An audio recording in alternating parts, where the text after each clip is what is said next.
Namaskar. Today we discuss about Faraday's first law of electrolysis, Faraday's second law of electrolysis, and our final topic is numericals. Those are based on Faraday's first and second law of electrolysis. Let's start our topic.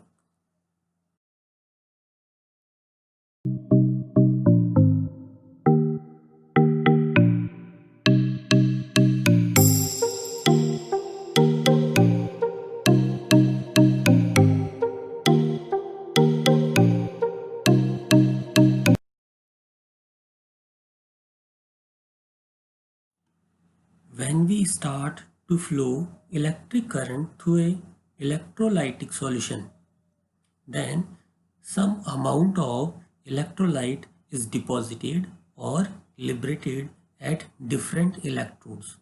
So a mathematical relationship between electricity that is passed through the electrolyte solution and the amount that is deposited or liberated at the electrodes is known as the Faraday's laws of electrolysis. There are the two laws of electrolysis. The first law of the Faraday we apply when we have only one type of electrolyte. According to this law, the mass of the substance W deposited or liberated at any electrode is directly proportional to the quantity of electricity. Quantity of electricity is also known as the charge. In the mathematical representation, we can write like this, that your W is directly proportional to Q, or W is equals to ZQ. Z is a proportionality constant that is known as electrochemical equivalent, or we can write this equation like this, W equals to ZIT, because Q is equals to current into time. Now look, charge on the one electron. One electron carry this amount of the charge. Avogadro number is 6.022 into 10 to the power 23. Then the charge on 1 mole of electron is charge on 1 electron multiplied by Avogadro number. That value is comes near about the 96,485 coulomb, or we round off is nearly to 96,500 coulomb. This amount of the charge is known as 1 Faraday. So your 1 Faraday is equals to 96,500 coulomb. Faraday observed that 1 Faraday of the charge liberated 1 gram equivalent of substance at the electrodes. 1 gram equivalent mean the equivalent mass of that substance. 1 gram equivalent mean equivalent mass of that substance. For the example, silver, equivalent mass of the silver is 108 gram. So 1 gram equivalent of silver is equals to 108 gram. In the same way, the oxygen equivalent mass is 8 gram. So 1 gram equivalent of oxygen is equals to 8 gram of oxygen. So 1 coulomb charge liberate how much gram? 1 by 96,500 gram equivalents. That value is equals to Z. Now the second law of electrolysis. When we have more than one type of the electrolytic solutions, and we flow a steady current, a same amount of the current through all that solutions, on that time we apply second law of electrolysis. According to this law, when the same quantity of electricity passed through solution of different electrolytes, the amount of the substance deposited or liberated at electrodes is directly proportional to its equivalent mass. The mathematical formula of this one is W is directly proportional to E.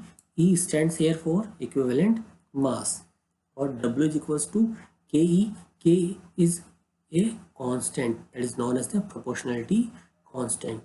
Or if we have the two type of the electrolytes, then how can we compare that? That W1 by W2 is equals to E1 by E2. We try to solve some numerical problems based on Faraday's laws of electrolysis.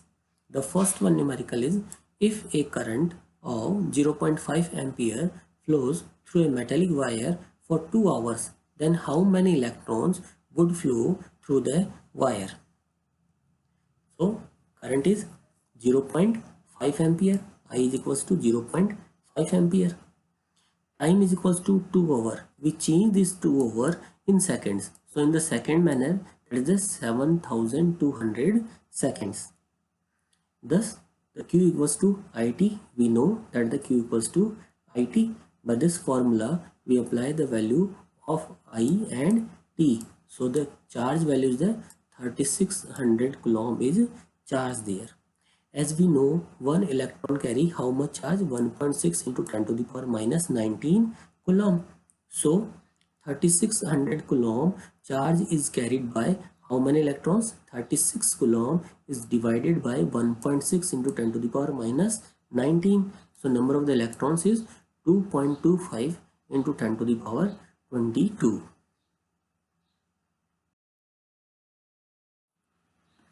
Next numerical is, consider the reaction. What is the quantity of electricity in coulombs needed to reduce 1 mole of dichromate ion? For a dichromate ion, your dichromate ion is converted into the Cr3 plus ion. In this equation, what has happened? Your dichromate ion, the oxidation number in dichromate ion, the oxidation number of the dichromate ion is 6.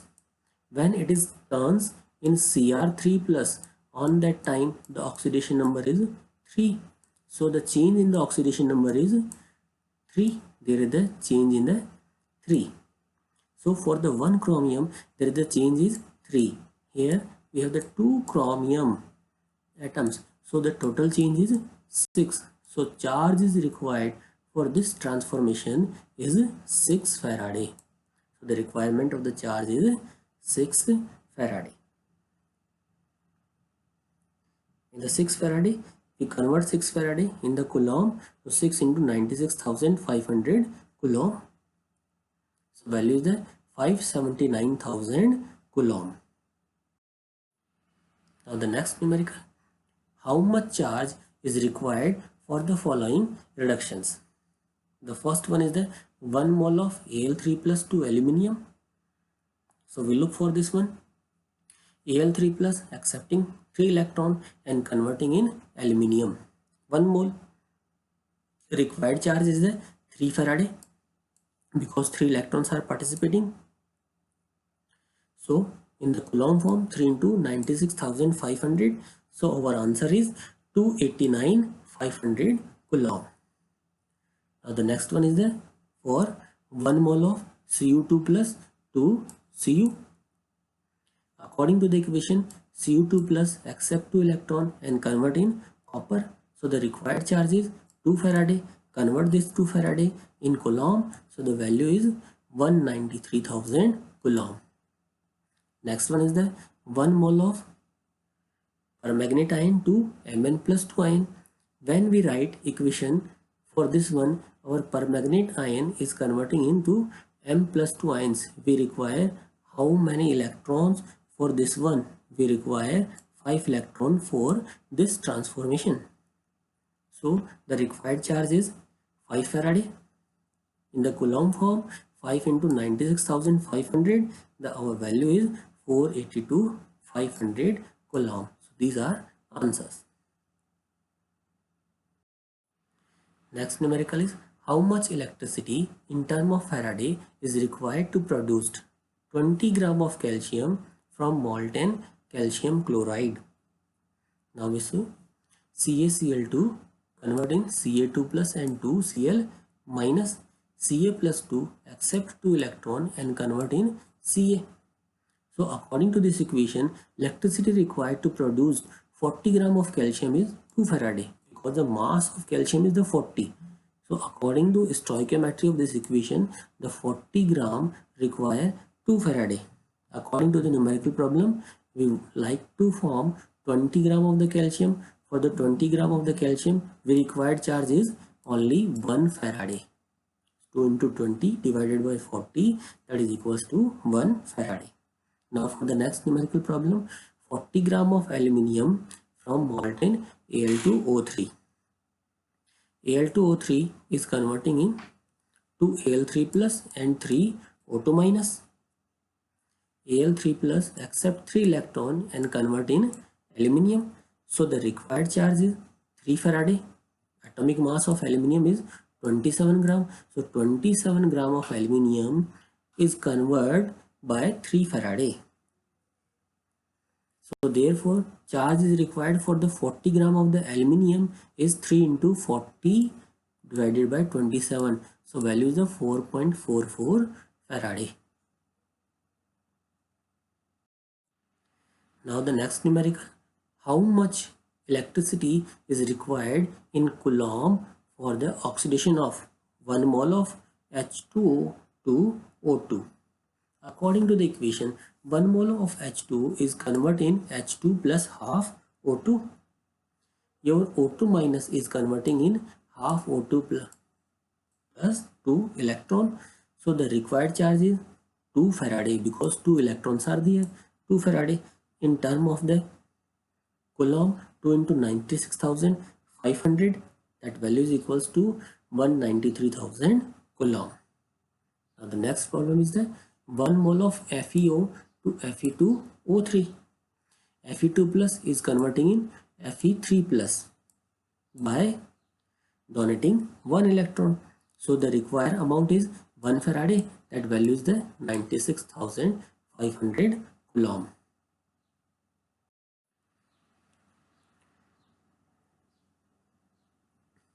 Thank you for listening me.